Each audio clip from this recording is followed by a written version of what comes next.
Dawn in Ephesus. Armor cuts the cold. Shields strike as one.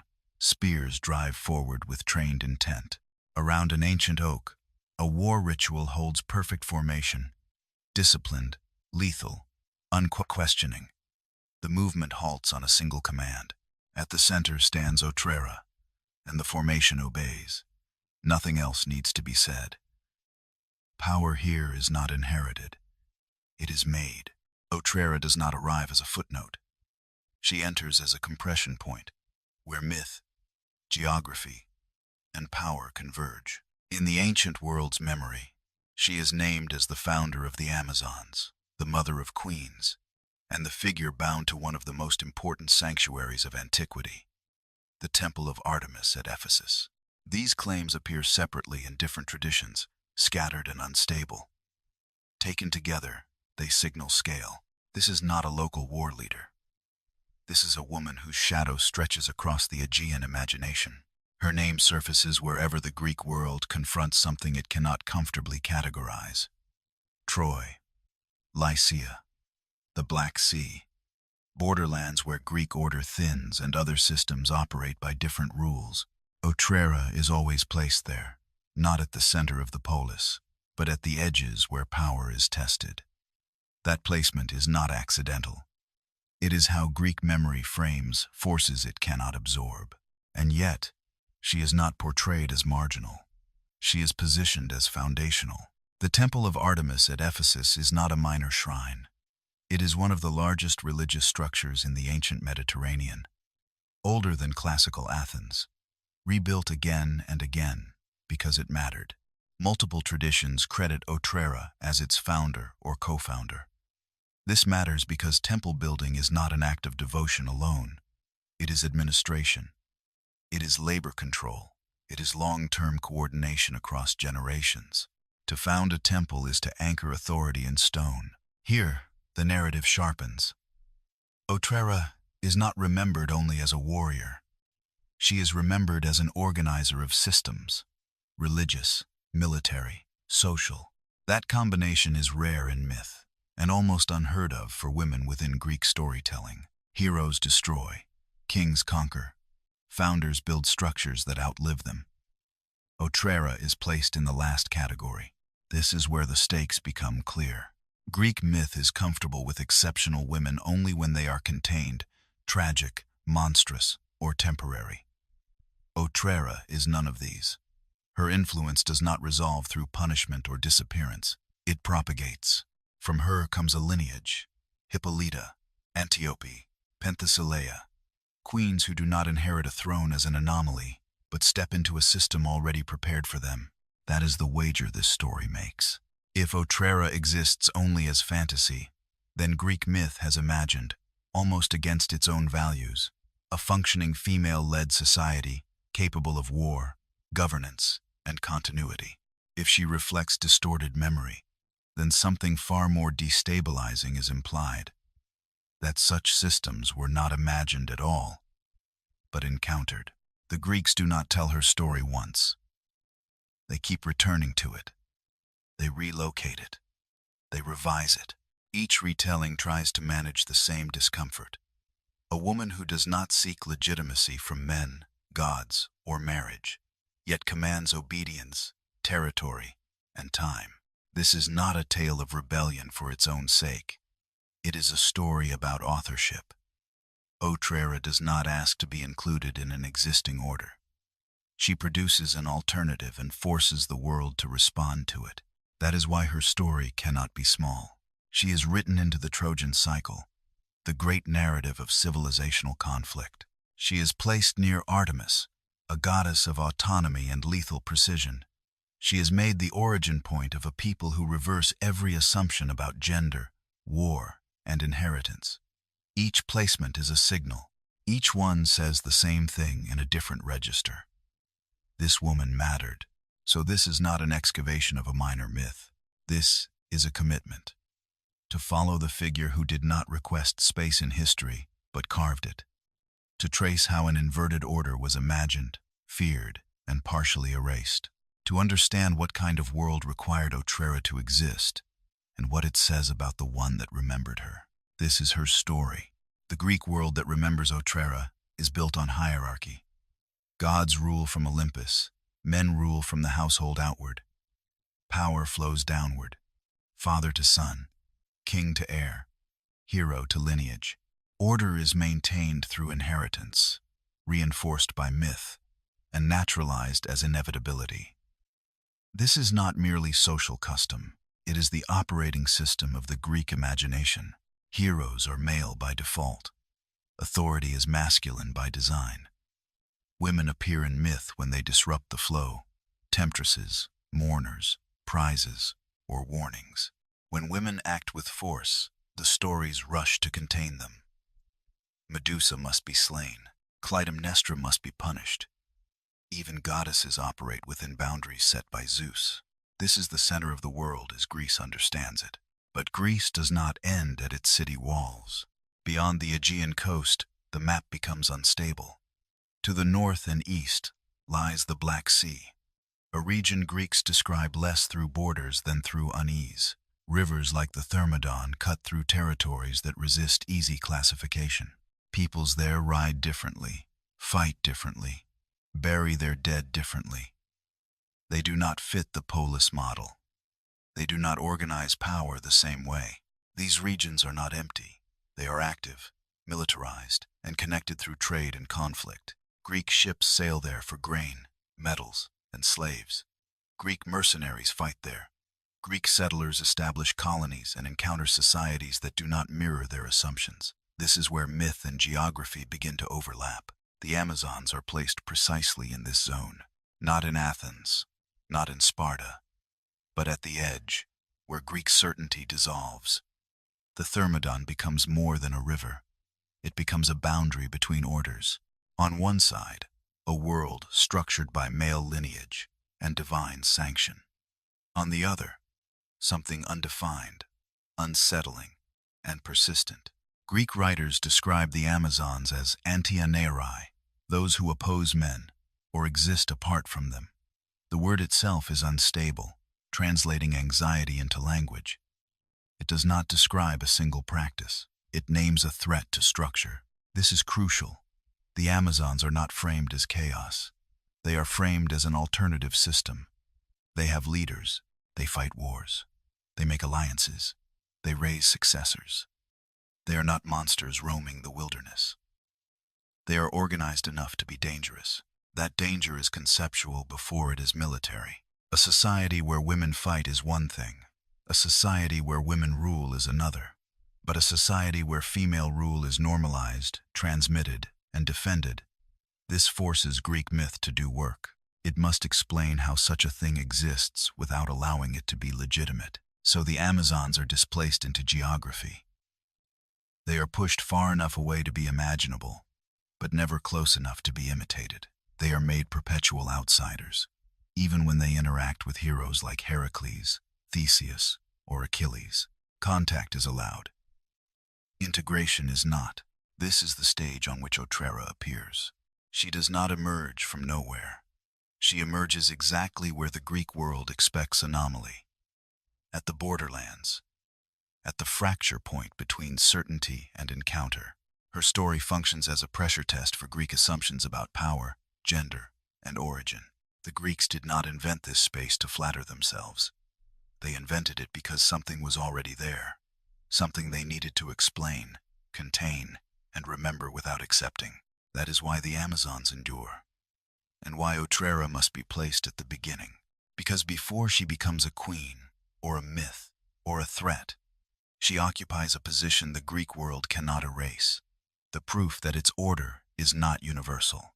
And that is what makes the stage large enough for her to matter. Otrera's origins are unstable by design.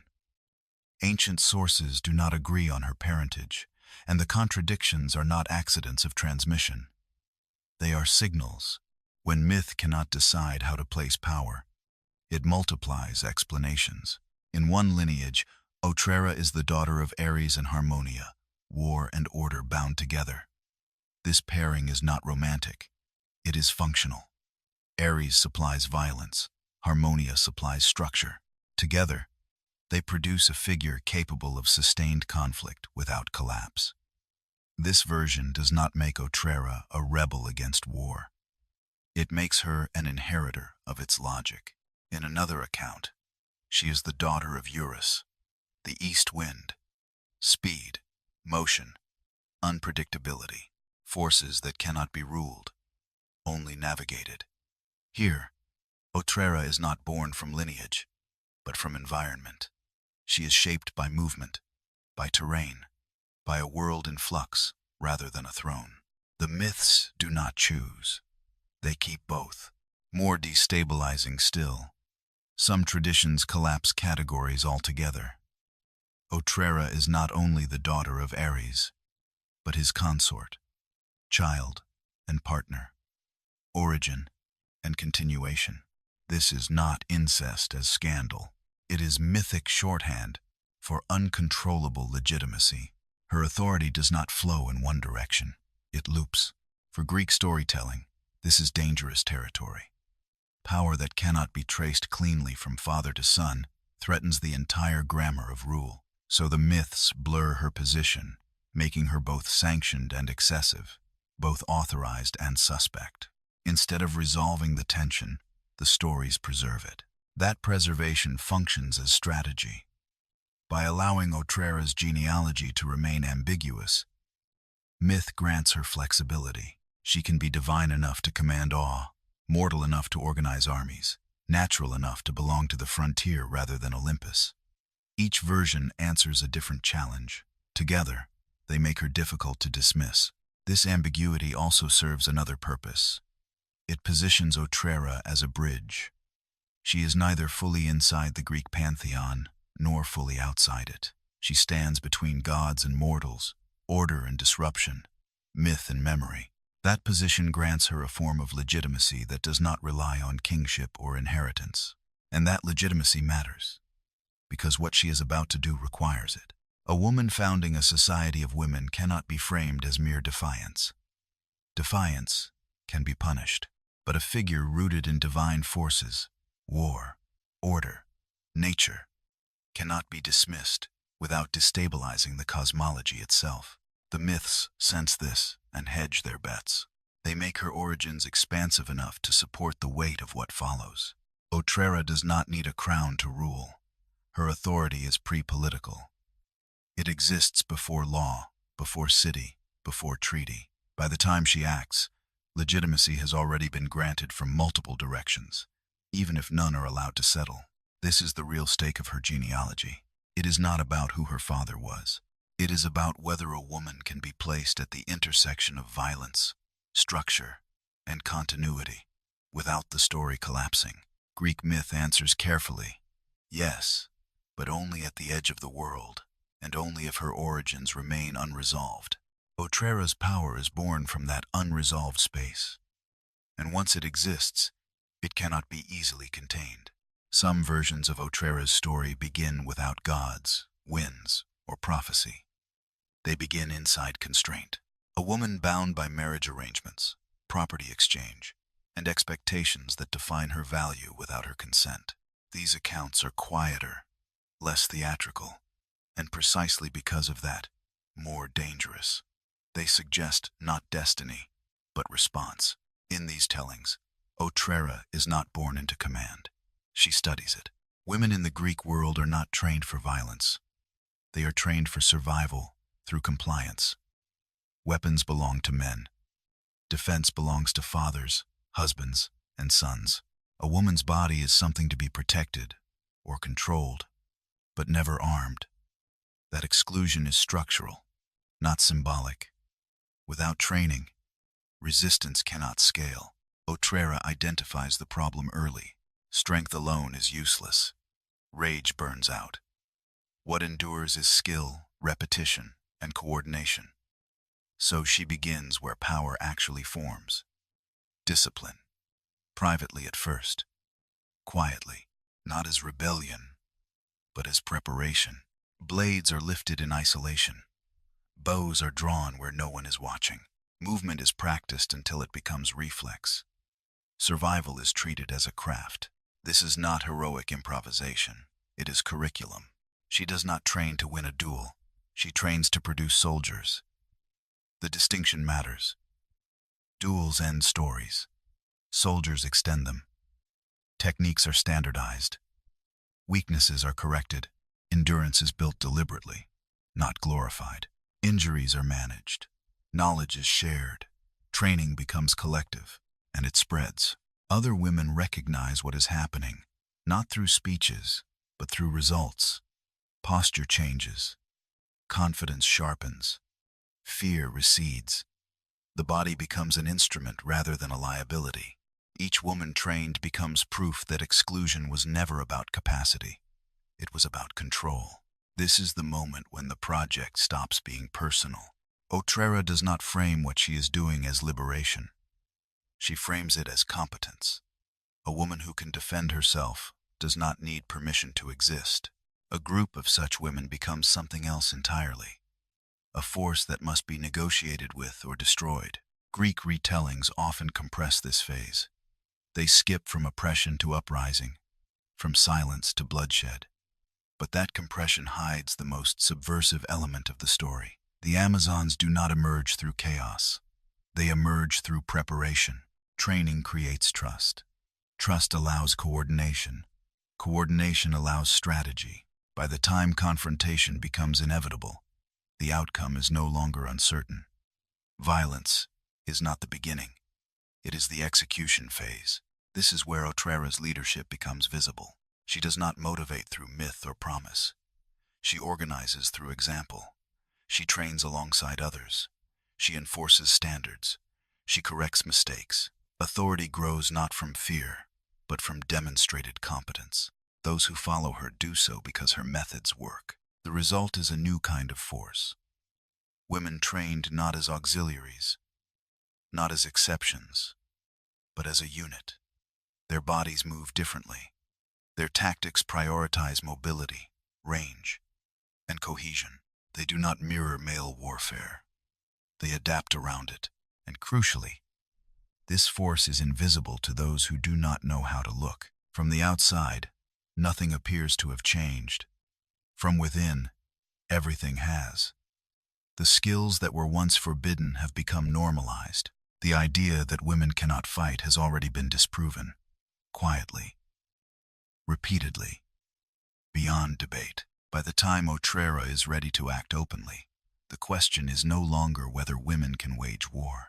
The question is how long the existing order can survive now that they know how. Preparation creates pressure. Once enough women are trained, remaining hidden becomes more dangerous than acting.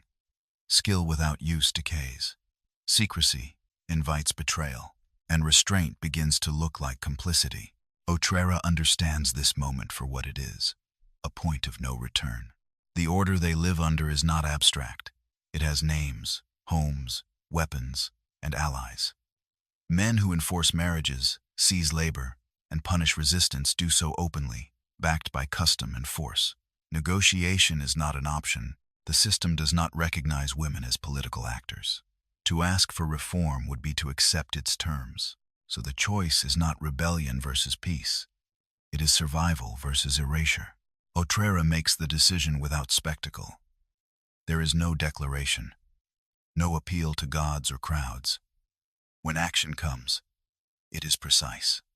Targets are chosen for function, not symbolism. Those who enforce control are neutralized first. Weapons are taken, storehouses secured, routes blocked. The order collapses faster than expected, because it was never designed to defend itself from those it excluded. This is not indiscriminate violence. It is structural dismantling. Greek retellings often describe the uprising as savage, emphasizing bloodshed to strip it of legitimacy. But beneath the exaggeration lies a pattern that suggests planning. Leaders are removed. Retaliation is preempted. The capacity to reassert control is eliminated. This is not chaos. It is revolution executed by people who understand logistics. And it succeeds. Success creates consequences immediately. There can be no return to secrecy, no reintegration into the previous order. Even if mercy were offered, it would function as a trap. Otrera does not allow that ambiguity. The break is total. The community is reorganized around a new principle. Women defend themselves, govern themselves, and transmit power internally. This is the moment the Amazons come into being, not as a mythic tribe, but as a political entity born from rupture. They are not defined by hatred of men, but by exclusion from male rule. The distinction matters. Hatred is emotional. Exclusion is structural. The Amazons are built to prevent reabsorption. That prevention requires hard choices. Men cannot remain within the system as equals. Lineage must be rethought. Reproduction must be controlled. These decisions are later distorted into caricature, but they originate from a single imperative: never again allow dependence to become a vulnerability. Otrera does not frame this as justice. She frames it as defense. Once the break is made, expansion becomes inevitable. A static revolution is a dying one. Hostile neighbors will test it. Allies must be found or created. The Amazons begin moving, first to secure territory, then to extract women still trapped under similar systems. This movement is not migration. It is consolidation. The old community is abandoned. Remaining ties are cut. What emerges is not an army on campaign, but a society in motion. Camps become training grounds. Routes become supply lines. Leadership becomes institutional rather than personal. At this point, Otrera's role changes. She is no longer merely the organizer. She becomes the architect of a state defined by permanent readiness. War is not an event. It is a condition managed through discipline. The decision she makes here determines everything that follows. If she hesitates, the experiment collapses. If she fails, it becomes a warning story told by her enemies. Because she does not, the Amazons survive long enough to be feared, named, and remembered. This is the cost of the decision. Once power is taken, it must be held. And holding it will require leaving the familiar world behind entirely. Once the Amazons exist, stillness becomes liability. A force born from rupture cannot remain localized. Word spreads faster than armies. Women hear of what happened and understand its meaning immediately. Possibility is contagious. Otrera does not need to recruit. The world supplies volunteers. Greek retellings describe a wave of campaigns. Towns entered, tyrants overthrown, women extracted. These accounts blur geography and time, but the pattern is consistent. Each encounter follows the same logic. The Amazons do not conquer to rule. They intervene to remove constraints, then withdraw with those willing to leave. Territory is secondary. Capacity is the objective. Every town presents a different problem set. Some resist violently. Others attempt negotiation, offering partial concessions. Otrera rejects both extremes. Total war wastes resources. Compromise preserves the mechanisms of control. The Amazons strike decisively where necessary, then disappear before counterforces can organize. This is not empire building. It is force multiplication. With each operation, the system grows stronger. New women bring new skills. Farmers, riders, healers, metalworkers. Training absorbs them quickly because it is already standardized. Leadership scales because it is procedural, not charismatic.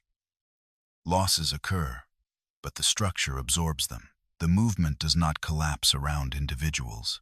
Greek sources struggle with this phase. They portray the Amazons as raiders, because raiding is the closest familiar category. But raiders take wealth. The Amazons take people.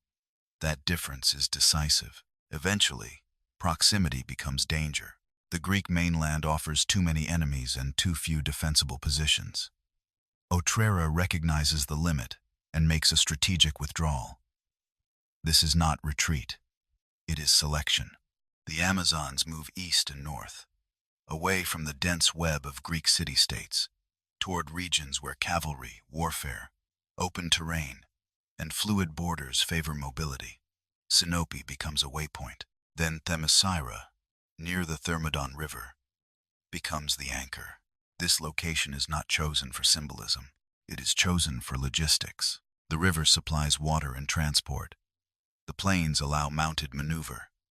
The distance from Greek cores creates buffer. Here, the Amazons can train openly, organize permanently, and defend territory without constant provocation. What was once a mobile force becomes a settled system. This is the transformation that turns fear into legend. A society emerges that does not rely on surprise alone. Governance stabilizes. Succession becomes formalized. Military training begins in youth. The separation from Greek norms hardens into identity. What began as response becomes culture. At this point, Otrera's role narrows. Expansion slows. Defense takes priority. The Amazons no longer need to prove they can exist. They need to ensure they continue to exist. Greek memory marks this moment by fixing them in place. The Amazons are no longer everywhere. They are somewhere. The Thermodon becomes synonymous with them. Geography replaces movement in the imagination. But that fixing also reveals success.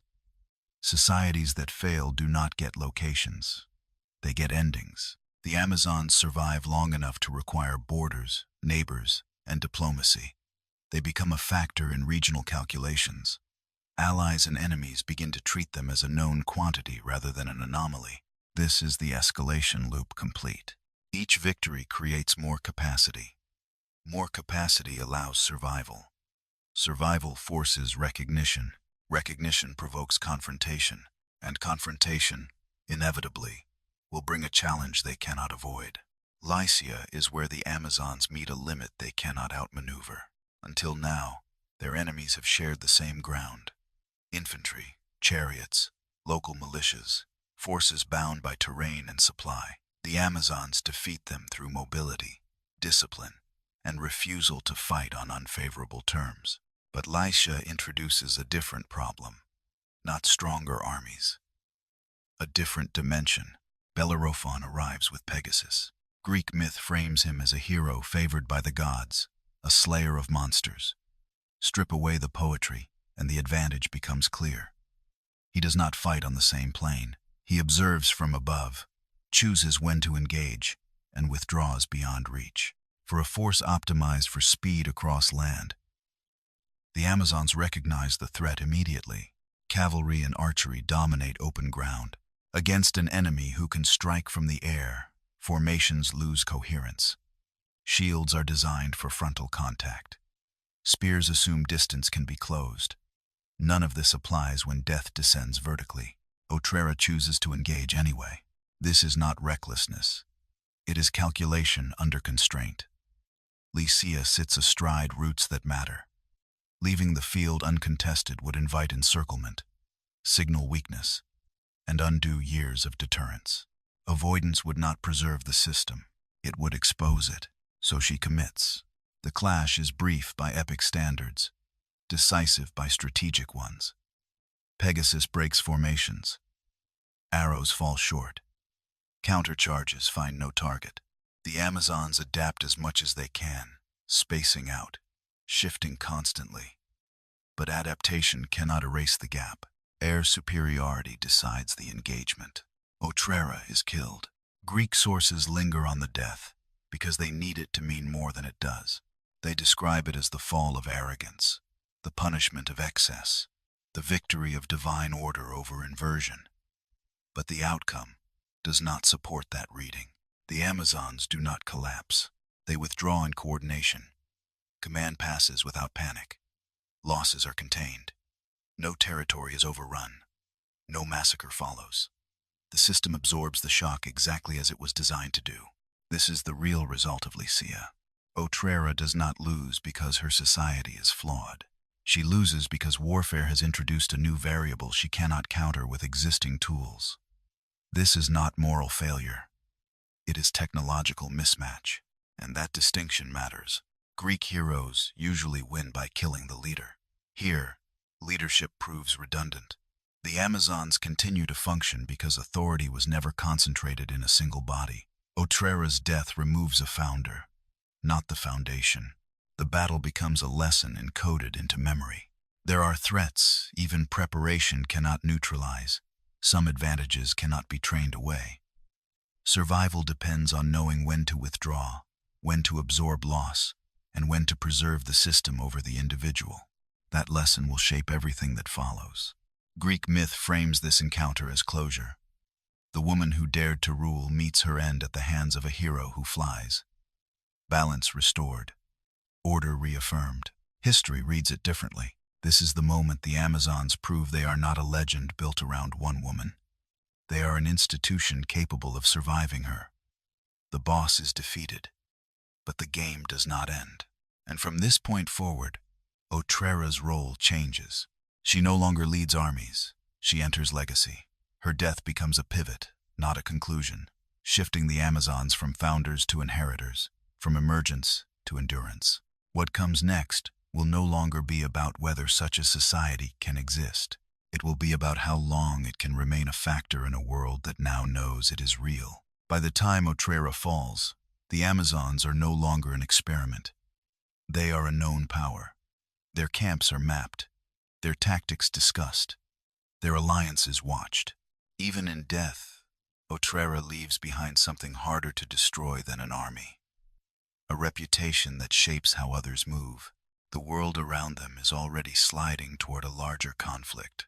Anatolia is tightening. Troy stands at the center of overlapping ambitions. Achaean expansion, regional rivalries, control of trade routes linking the Aegean to the Black Sea. War is no longer episodic. It is systemic. Smaller powers must choose alignment or extinction. The Amazons understand this logic instinctively. Neutrality is not safety. Isolation invites preemptive strikes. If they remain alone, they will be treated as an anomaly to be eliminated once larger powers finish with each other. To survive, they must embed themselves inside a conflict too large to erase them casually. Troy offers that opening. Unlike the Greek city-states, Troy does not frame power purely through lineage or gender. It is a hybrid empire. Anatolian, Aegean, Eastern. Accustomed to alliances with non-Greek forces, it values capability over conformity. For the Amazons, this matters more than ideology. The decision to align with Troy is not emotional. It is strategic. Troy controls access points. Troy commands logistics. Troy can provide cover against coordinated Greek retaliation. In return, the Amazons offer what few others can: disciplined mobile forces capable of striking quickly and withdrawing intact. They are not numerous, but they are decisive. This is where Otrera's legacy enters its second phase. Her society was built for autonomy. Now it must operate within coalition warfare. That shift requires restraint. Individual victories matter less than system survival. Battles are chosen for impact, not glory. Losses are weighed against political effect. The Amazons adapt. They do not replace Trojan armies. They augment them. They raid supply lines. They counter cavalry. They stabilize flanks. Their presence forces Greek commanders to account for a variable they cannot easily neutralize. Every plan must now assume intervention from a force that does not behave like others. Greek tradition remembers this through figures like Penthesilea, but the structure predates her. The ability of an Amazon queen to step into a continental war without dismantling her society is not spontaneous. It is inherited. This is Otrera's contribution. She did not design the Amazons to dominate the world. She designed them to survive contact with it. That design allows them to enter the Trojan War not as a novelty, but as a participant with leverage. And that participation has consequences. By aligning with Troy, the Amazons place themselves permanently inside Greek epic. They are no longer a peripheral threat on distant rivers.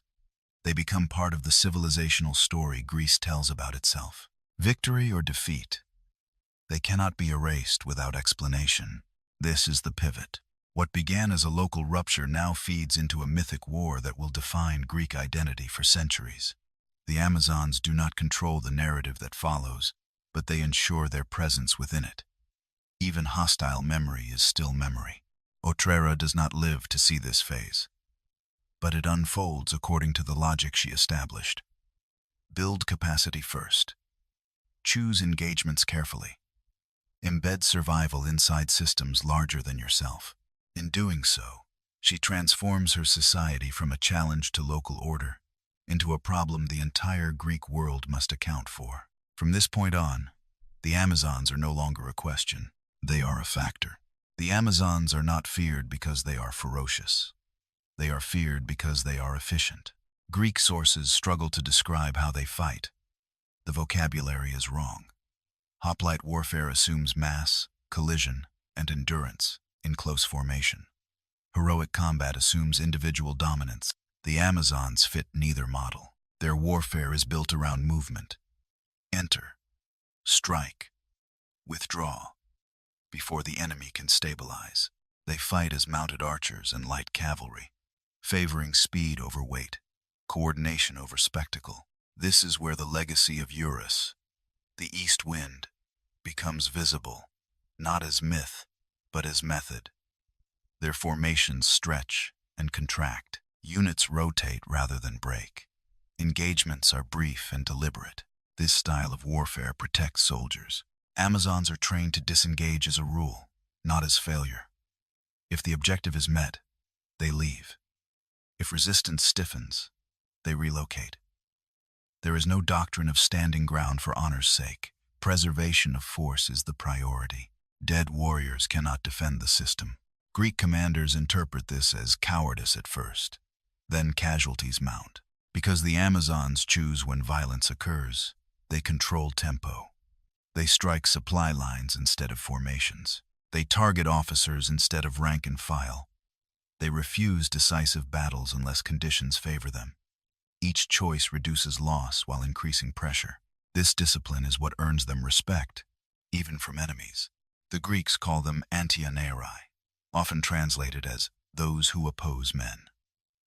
The word is dismissive, but it also admits something uncomfortable.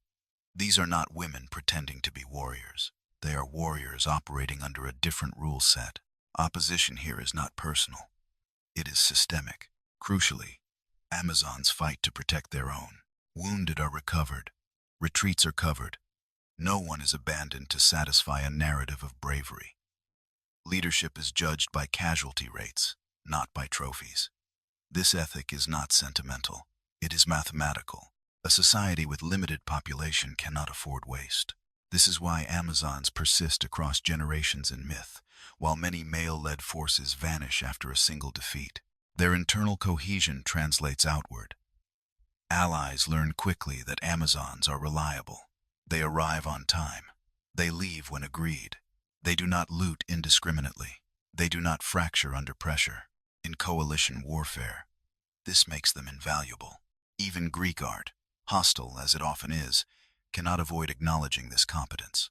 Vase paintings show Amazons armored, mounted, organized, not screaming caricatures, but disciplined fighters meeting heroes as equals. The myth tries to frame them as exotic, yet the imagery betrays familiarity. The contradiction is telling. To dismiss them as barbaric requires ignoring how carefully they fight.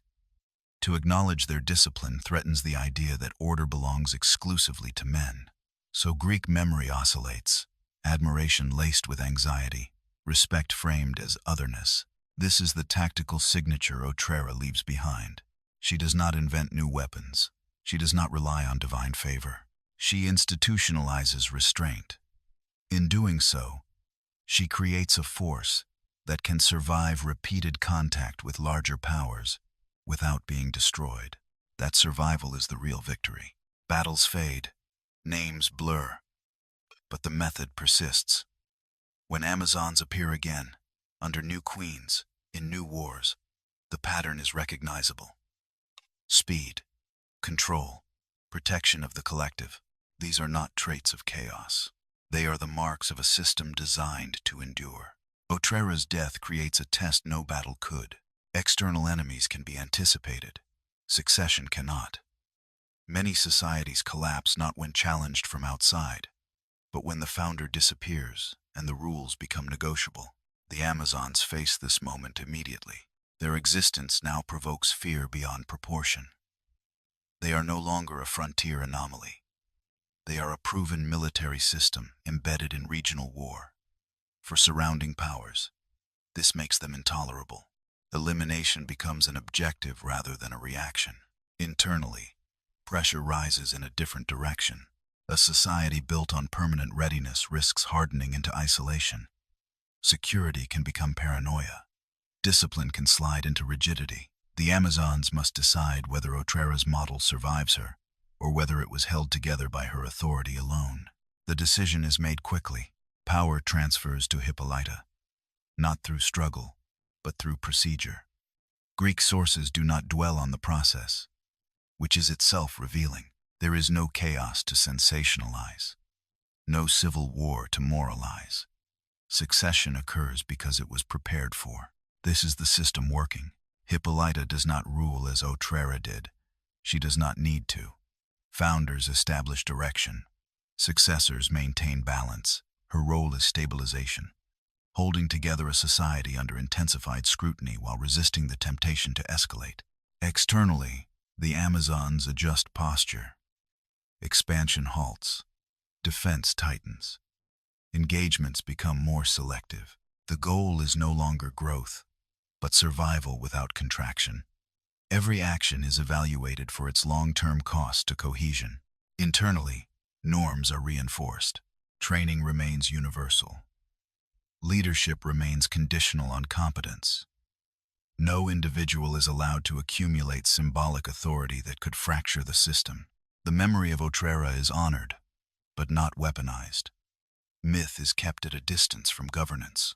This restraint frustrates Greek narrative expectations. Greek myth prefers crisis. It prefers the fall of powerful women as morality tale. But the Amazons do not provide it. They persist. They adapt. They deny storytellers a clean ending. Instead, the conflict becomes ambient. The Amazons are now dangerous not because they expand, but because they endure. Their continued existence undermines the claim that male dominance is inevitable or divinely ordained. As long as they remain intact, they represent an unresolved contradiction. This contradiction forces escalation from others. Heroes are sent. Campaigns are mounted. The Amazons repel some, accommodate others, and avoid decisive confrontation whenever possible. They become masters of limited engagement, choosing preservation over validation. This is not stagnation. It is maturity. A society that survives its founder without collapsing into tyranny or chaos has crossed a threshold. It no longer depends on exceptional individuals. It depends on rules. That is the real internal victory. By passing power cleanly, the Amazons prove that Otrera did not build a rebellion. She built an institution, one capable of absorbing loss, resisting mythic simplification, and continuing under pressure. This success carries its own cost. The longer they survive, the more invested their enemies become in their destruction. The Amazons move from being a challenge to being a problem. History wants resolved. But resolution does not come on the battlefield.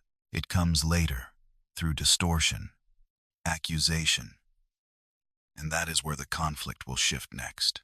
As the Amazons endure, the violence against them changes form. When destruction fails, distortion follows. Greek memory begins to reshape them not as a functioning society, but as an aberration requiring explanation. This is where the most persistent accusation emerges, that Amazons mutilated themselves, cutting away a breast to better draw the bow. The story is repeated often, with confidence, as proof of savagery and excess. It serves a purpose. A society that harms its own women can be dismissed as monstrous rather than competent, but the evidence does not cooperate. Greek art, especially vase paintings, depicts Amazons in combat again and again. They are armored. They are mounted. Their bodies are intact. No visual tradition supports systematic mutilation. Even hostile artists, eager to exaggerate otherness, do not show this practice. The contradiction is revealing. The accusation functions symbolically, not descriptively. It reframes discipline as self-destruction, training as deformity.